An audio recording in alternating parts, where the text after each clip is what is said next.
Once upon a time, many years ago, there lived a girl and her brother in a big house. It was Christmas, and there was a special magic in the air. She was given a Christmas present by her godfather, a Nutcracker doll. Her brother was so jealous. It was an ugly doll, but she loved it more than anything. She didn't know then that her Nutcracker was really a handsome prince who would take her on a journey. A spell had been cast upon him which could only be broken by the love of a young girl. All through the day of Christmas Eve, the children had not been allowed into the drawing room. Earlier, a small dark man with a great box under his arm had come slipping over the floor. They knew well that this was nobody but Godfather Drosselmeyer. The Godfather himself was a very clever workman who knew all about clocks and could even make them with his own hands. He'd always brought toys he made for the children, for the boy a fine castle inhabited with mechanical figures, and for the girl he brought a queer pet in the shape of a Nutcracker doll. The girl looked harder and harder at this ugly mannequin who had quite taken her heart at first sight. His clear and certainly too prominent eyes bespoke nothing but friendliness and benevolence. The Nutcracker has become, the preeminent children's vehicle for Christmas, but the original story has many strange overtones. Hoffmann's story was called The Nutcracker and the Mouse King, and it is a story of combat, that very classic fairy tale structure, that there is a threatening force that must be overcome by our forces. Though he was living at the same time as the Grimms and some of the other romantics, Hoffmann psychologizes fairy tales in a strange way, and he makes them very adult. He likes to balance between a world of fantasy and reality that really throws many things into a feeling of terrific doubt and disturbance. And the little girl in The Nutcracker is a study in a kind of mental state of dream that really isn't quite suitable for children.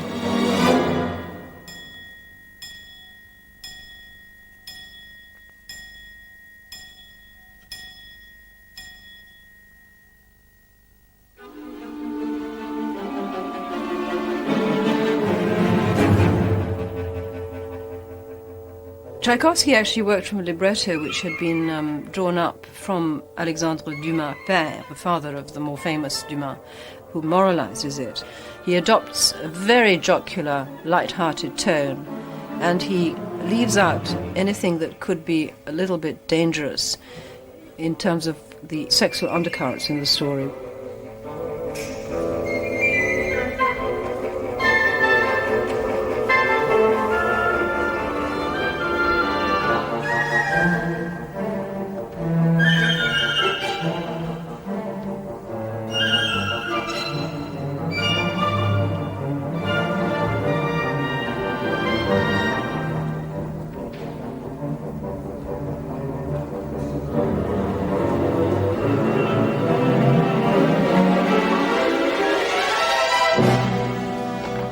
Hoffmann inspired one of Freud's most famous essays on the uncanny. Where it does relate very strongly to the Nutcracker is the idea that the things that come alive are somehow seductive, because it's so mysterious that something that was lying still in a toy cupboard should suddenly speak to you. There's a moment in Hoffmann's story when the little girl picks up the Nutcracker and he turns warm in her hands. Now that, I think, is truly uncanny. And of course it is also rather sexual. But it's also something sinister. And the Nutcracker himself in the original story is sinister because he has teeth and, his jaw cracks the nuts. And so there's this sense of him being a kind of ogre.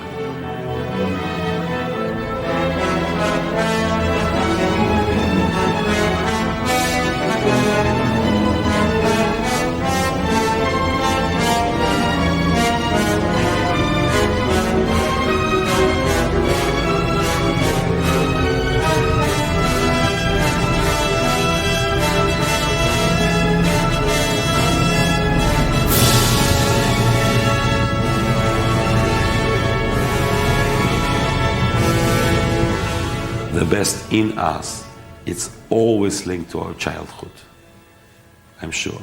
Tchaikovsky knew it. He remained, in a way, a child. That's why his music has such a sensitivity, such a sincere offering, nothing cynical.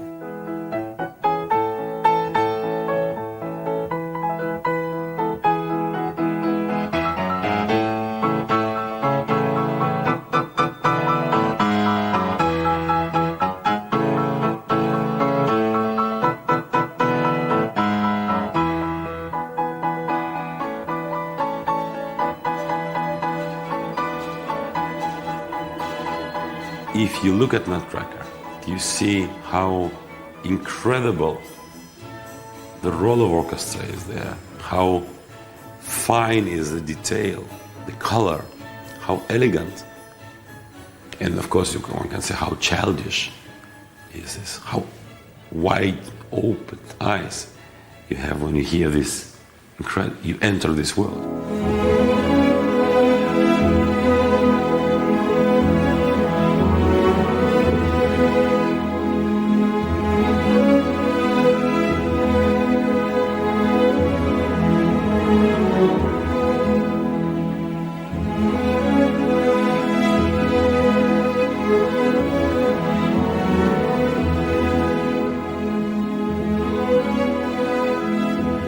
Tchaikovsky traveled a lot in the West, but that's why he survives. He was the first Russian composer to bring Western influences to bear on those wonderful Russian melodies. And I think in the case of ballet, he was the first composer to make ballet a respectable thing for composers to write. Hitherto, there'd been some house hack who would write a tune, and the emphasis was all on the choreography and the dancing. That remained, of course, but Tchaikovsky, with his various very famous ballets, Swan Lake, Sleeping Beauty, Nutcracker, really created a tradition which still goes on. I believe myself that Tchaikovsky knew that it will be not so easy to choose a story like Nutcracker and just do it like this. His most inspired works always had to come after periods of drama, difficulties, even tragedies. Tchaikovsky suffered a lot. He liked to drink.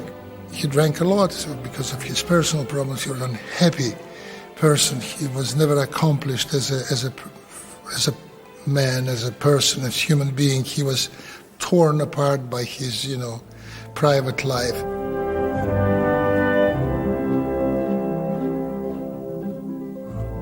They were troubled times in general when he wrote the piece, and he was very depressed. His brother was always on at him to snap out of it and get on conducting and earn more money. He was his manager, more or less, and dictated what he should do.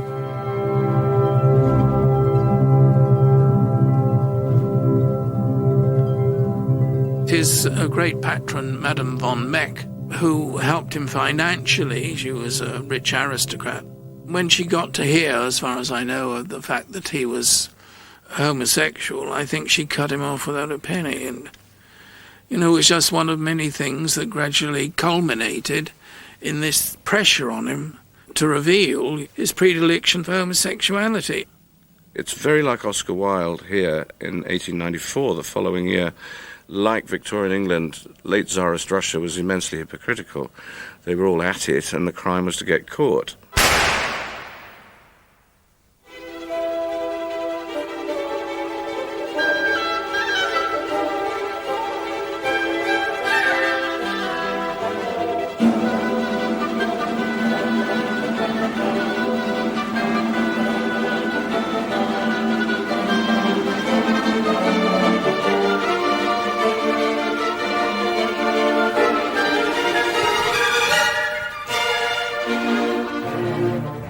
Tchaikovsky had great problems writing the score for Nutcracker.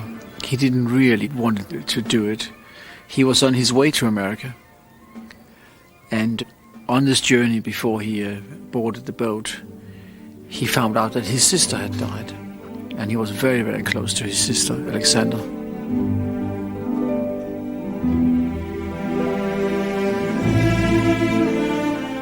think the Journey on the Sea, it's the inspiration to some of the Journey music in Nutcracker, and he was inspired, I think, by his sister's death to write the score, and I think it really, in a way, was written for her.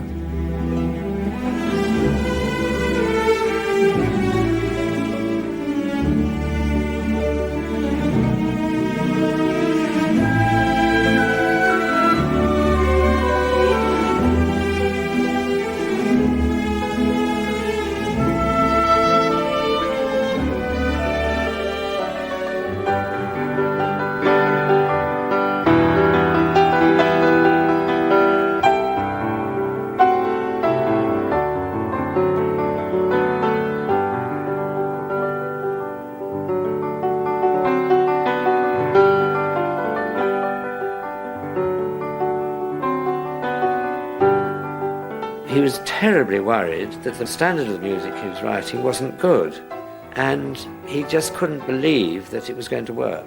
But of course, in fact, as he was such a talent, and it was so incredible to all those tunes that come out of him, all the orchestrations which he did himself.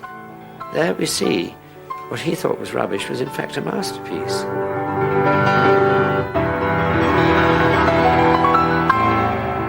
The Grand Pas de Deux is really the epitome of imperial Russian classical ballet. The music is very grand, very moving, and it is triumphant.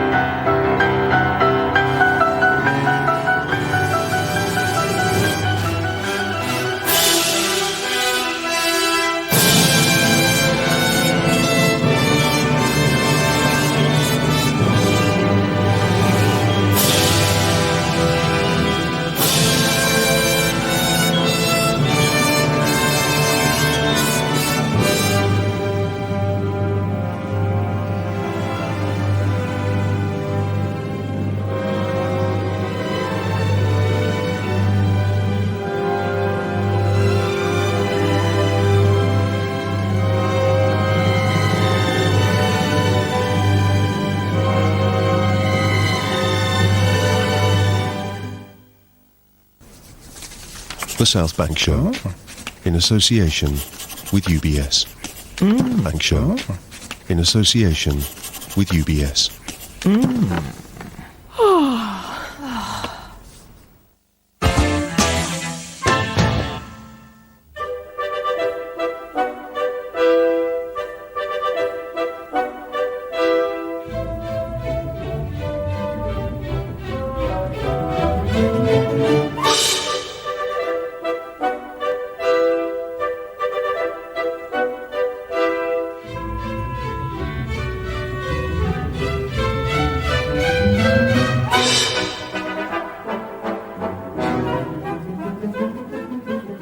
Not only the world premiere of Nutcracker, but entire development of the Mariinsky at the end of 19th century inspired composers like Tchaikovsky to compose for this great company, for this great stage.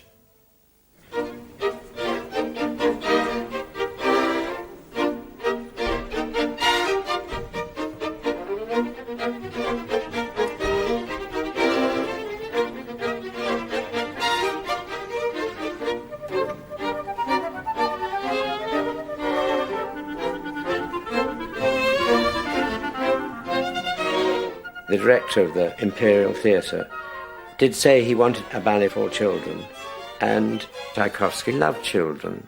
And I suppose because he was homosexual, he didn't have any children of his own.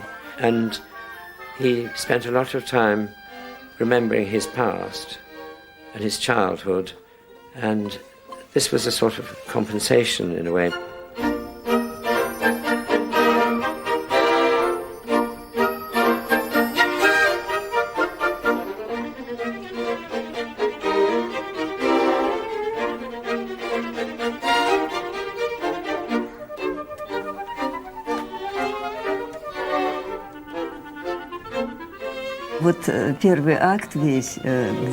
In the first act, there's a kingdom of children, and depending on one's age, everyone had to take part in this performance.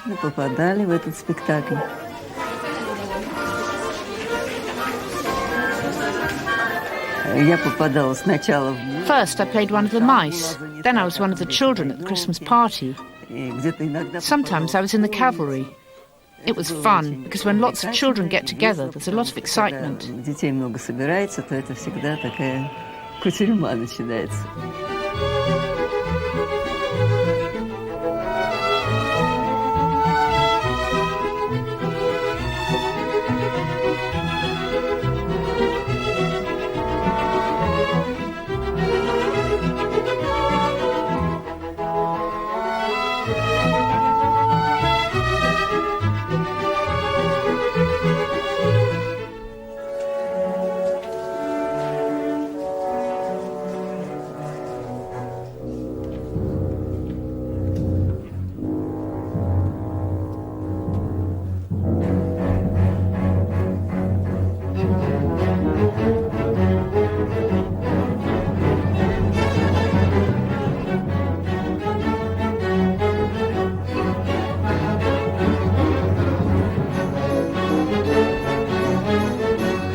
Then, having grown up in the theatre, I danced as the grown-up Masha, the heroine of the second act. The advancement within the theatre was traditional, and the passing of such a ladder, an hierarchic ladder, so to speak, and the making of it is very important and useful, because you gradually start to know the ballet from the inside.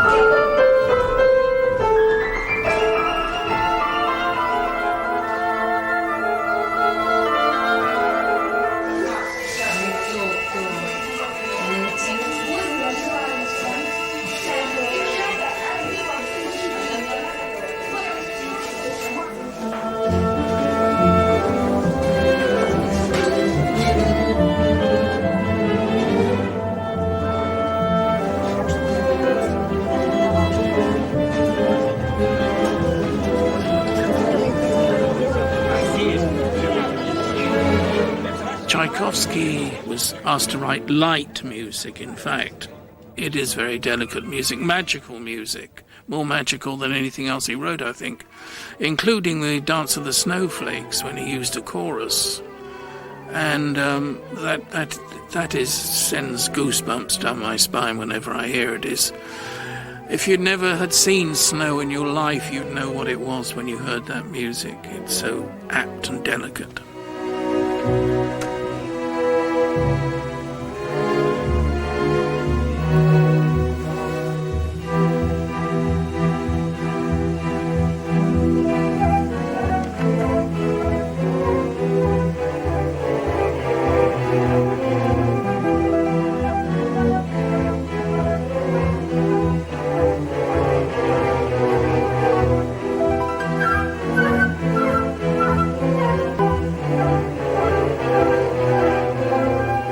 In Tchaikovsky's Snowflake scene, which was created by Ivanov, he worked out before the ballet went on the floor patterns, and that's what the Snowflake scene in the original version consisted on mostly, of all these dancers going in these wonderful patterns.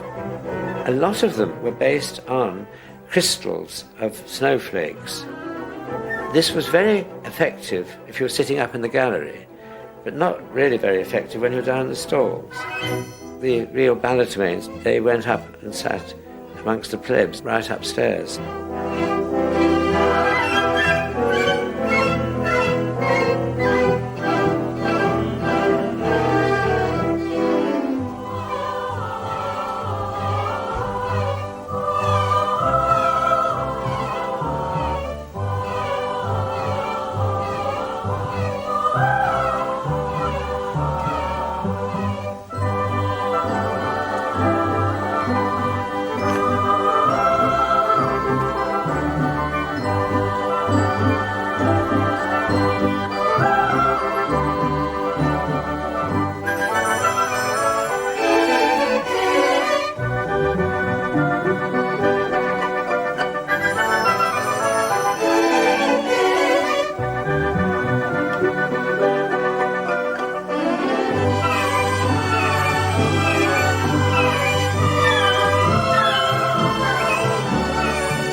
the snowflakes is something very, very miraculous.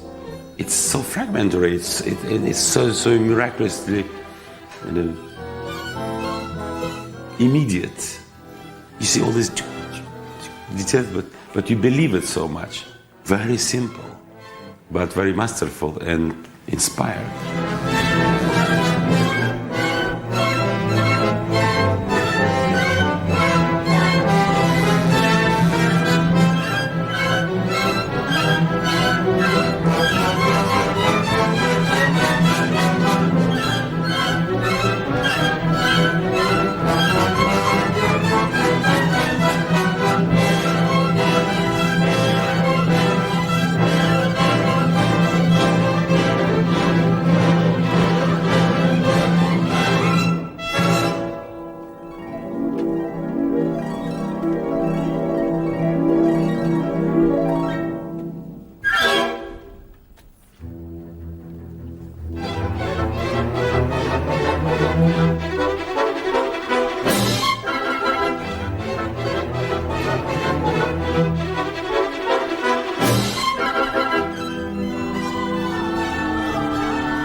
Like most works of genius, the first performance didn't go too well. The critics lambasted it. In particular, they disliked one of my favourite moments, which is the voices for the snowflakes. But then critics are usually wrong, and one outlives them.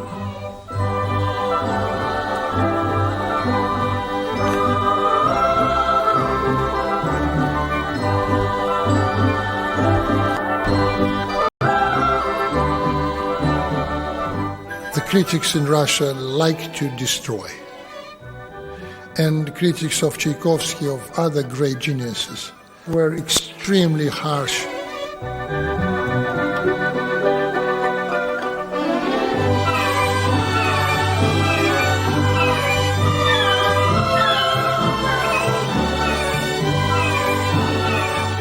Tchaikovsky was mortified by the criticism.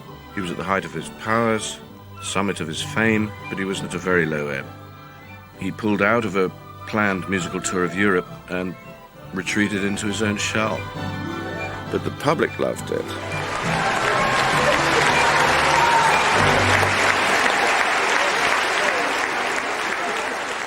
For 50-odd years, it just disappeared. After its premiere, you have, of course, to remember there was something called a revolution in Russia. The country did rather change fairly shortly after Tchaikovsky's death.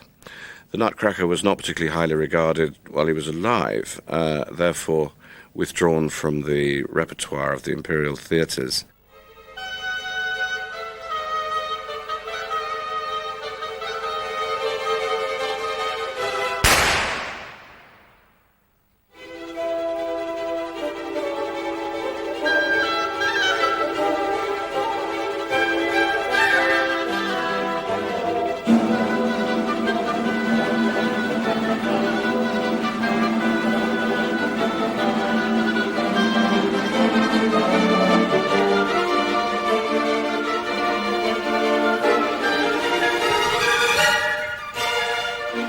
People think there's ballet's had a sort of 100-year history since that time or longer. The birth of ballet here in the 30s, with the birth of the Sadler's Wells Ballet, brought these pieces to the West for the first time. And this was the introduction of story ballets that had never been seen here, really.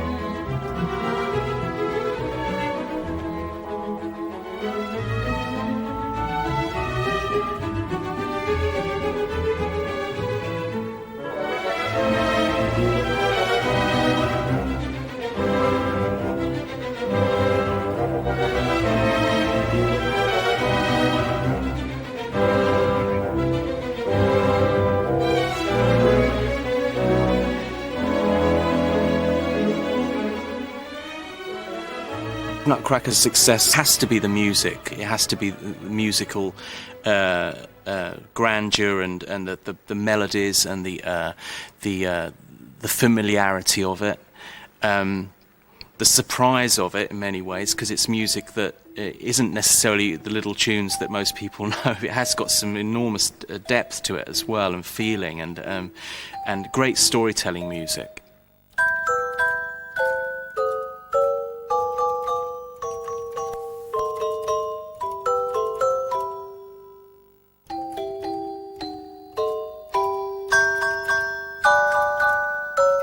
The Sugar Plum Variation is, I think, one of the strangest pieces of music in all of ballet. It's got an atmosphere that's unique, and it's through the use of the instrumentation and it feels mysterious in a way that I don't think has completely been captured. It almost feels like you should go off into a sort of dream state at this point.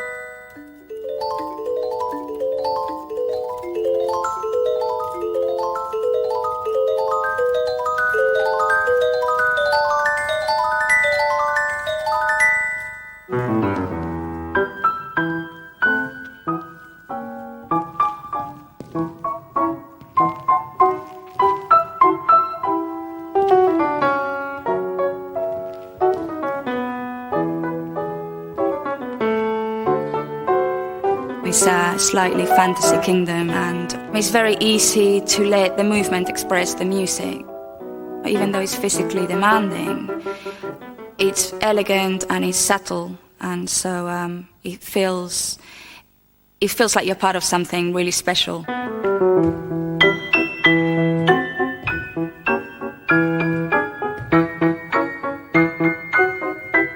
The gargouillard is a step that the Sugar Plum Fairy does about 9 times, travelling across the stage halfway through her solo, based on the basic pas de chat, and it just is a variation on the step where instead of just jumping with 2 legs and landing, you rond de jambe both legs and then you land on the ground. So it's a jump, and the rond de jambe goes en dehors clockwise and anti-clockwise with the other leg.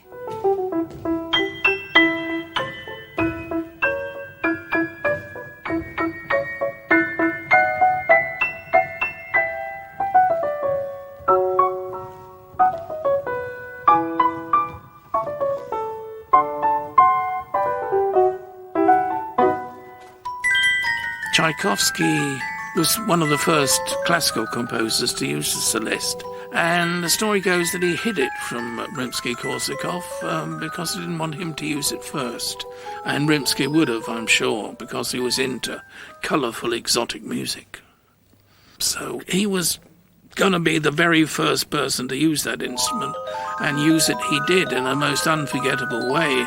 Lots of composers have used it since, but to my mind, none with the delicacy and magic of Tchaikovsky.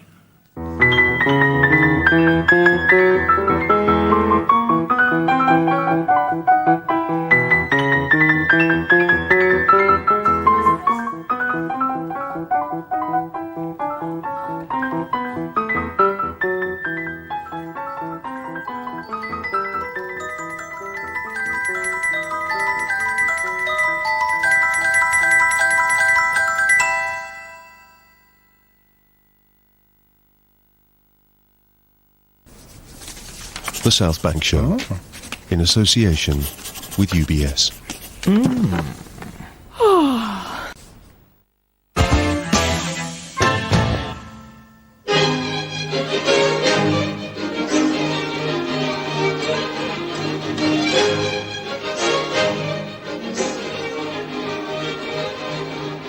Even at the time he wrote it, Tchaikovsky was perhaps more interested in writing a suite, an orchestral suite of 8 tunes for the Nutcracker, than in the complete ballet. And in the years after his death, when the ballet disappeared for 30 or 40 years, this orchestral suite continued to be played. And then in 1940, Walt Disney made Fantasia, which was how the Sugar Plum Fairy, among others, became such a famous tune.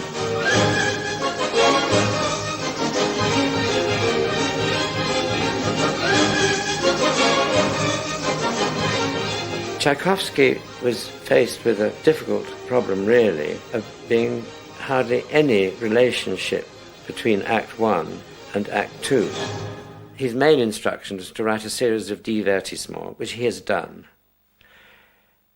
And they are all absolutely wonderful, of course.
The main thing about Nutcracker is however good the production is, however good even the choreography, the star of Nutcracker is Tchaikovsky.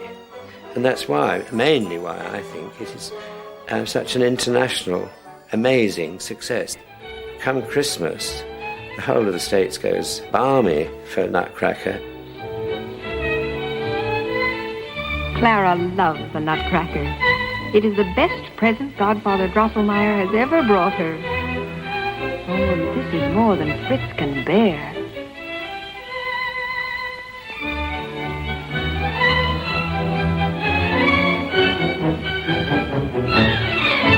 Poor Nutcracker.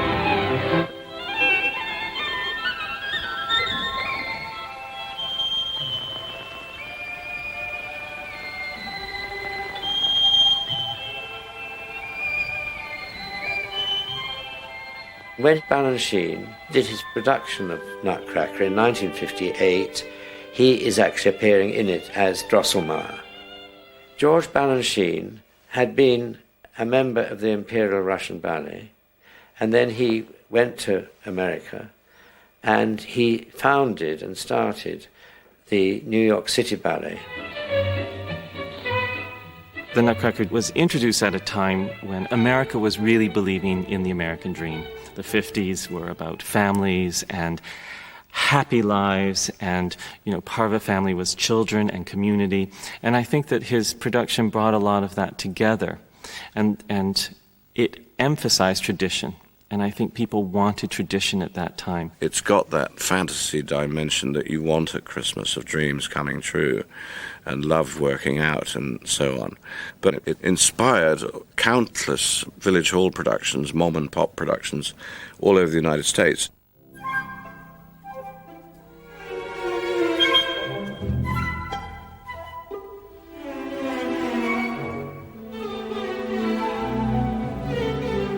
Every Christmas in every school, they always put on the Nutcracker Ballet. Always, every single Christmas, so it's really big.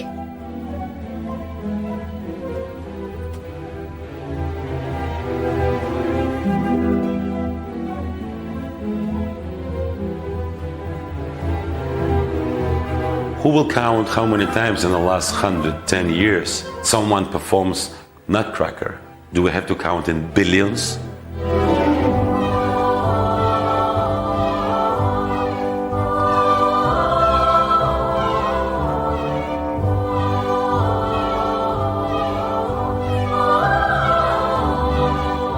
As as little companies grew up, they all in some way adapted their own Nutcracker. And this became a community thing. It became the lifeblood, literally, of most of these regional companies, because the amount of money and performances that they took during the December period with the Nutcracker far outweighed anything else they could do all year long. And they could sustain ballet companies because of this Nutcracker. And it's even gotten to a point where the Nutcracker is not a ballet in America, it's the Nutcracker.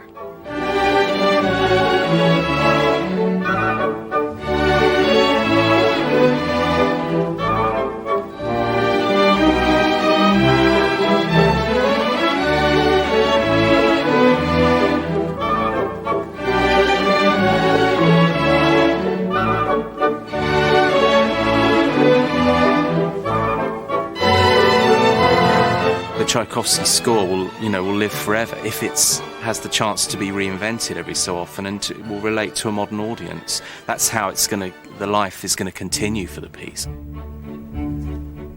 For me, The Kingdom of the Sweets was an opportunity to create a world that went from Wizard of Oz-like, from black and white into Technicolor.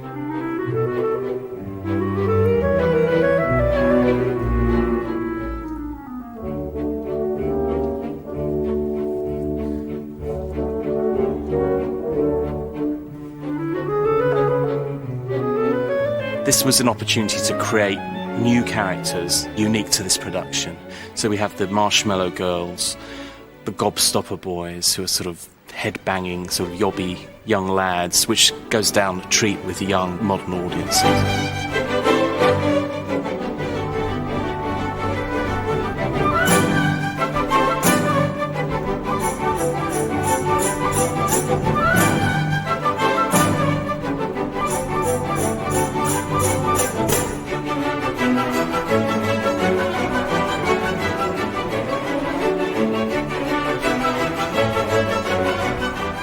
Tchaikovsky was an innovator in his time, and a lot of what he did was considered outrageous and shocking, and I think he would be thrilled at people taking a fresh look at his music and giving it new interpretation and really trying to feel what is in that music. I think he would applaud that.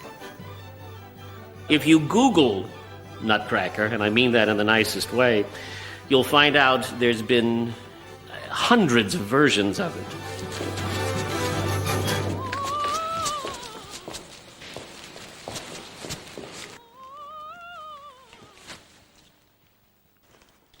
Mid-90s, I started to think about Nutcracker, not as a ballet and not as a film ballet, but as a musical.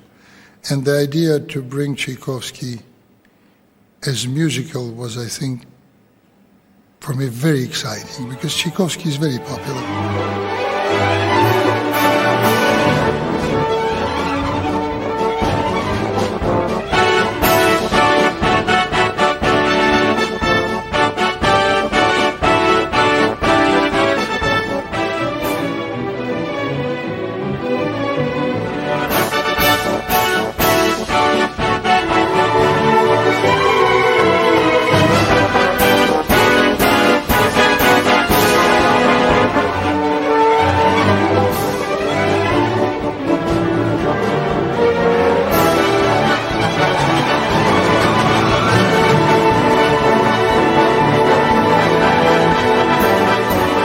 Tchaikovsky themes have been turned into musical numbers with lyrics provided by Tim Rice. Is it Sir Tim Rice? Sir Tim Rice. I knew him when he was just Tim or Timbo.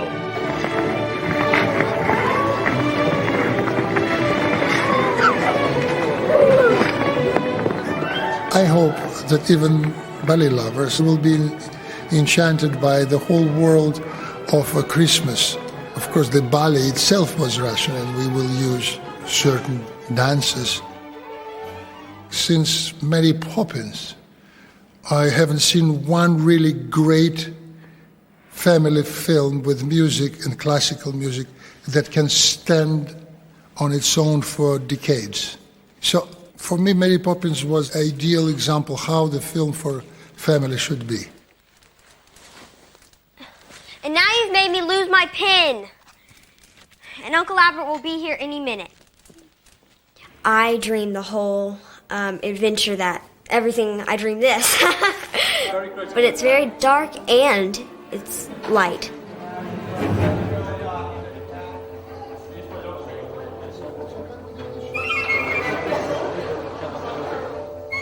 This dark side of Nutcracker, or Hoffman, is transported in a sense in the beginning of the 21st century, and we decided to make it in style of, I would say, retrofuturistic, like Metropolis.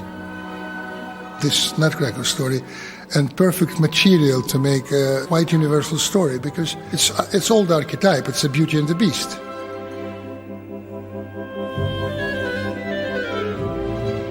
Cloud outside will disappear, and the rats will retreat underground.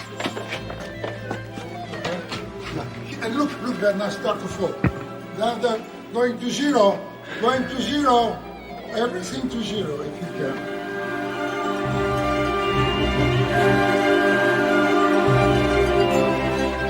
Charlie, he's the prince, and at the end when I wake up from my dream, he's the shy boy. But he's actually the prince, but he's a boy that, it's Uncle Albert's nephew, I think. So then we all go ice skating, me and Charlie at the end.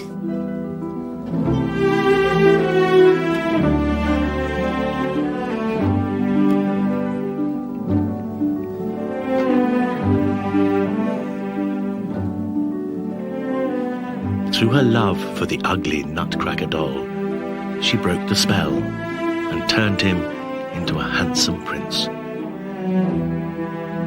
And he said to her, "You were good enough not to despise me when I was hideous. Now I've got back my original form.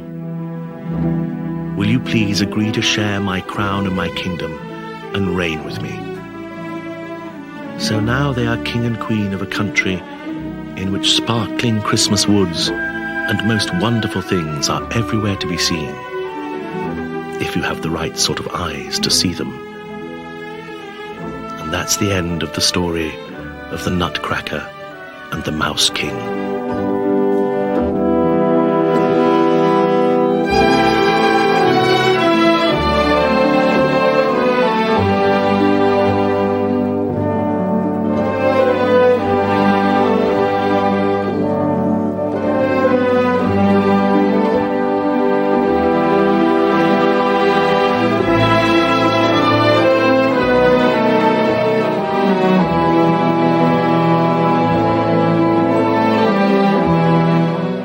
Nutcracker is his last ballet, one of his last works. It was right at the end of his life, 1891 to 2.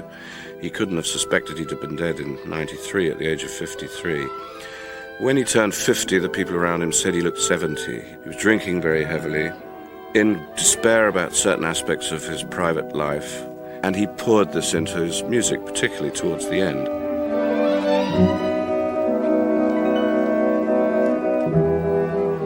When Tchaikovsky died, his funeral was immense, and I can understand why. His music touched everyone. But whether it would have been so big if the baddies had exposed him as a blatant homosexual would be an interesting path of inquiry. It's reputed that he took his life rather than face the disgrace that a public expose would have caused.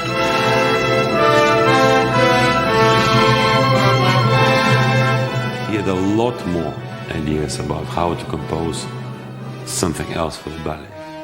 So his untimely death, I think, especially hit this huge area of his own potential.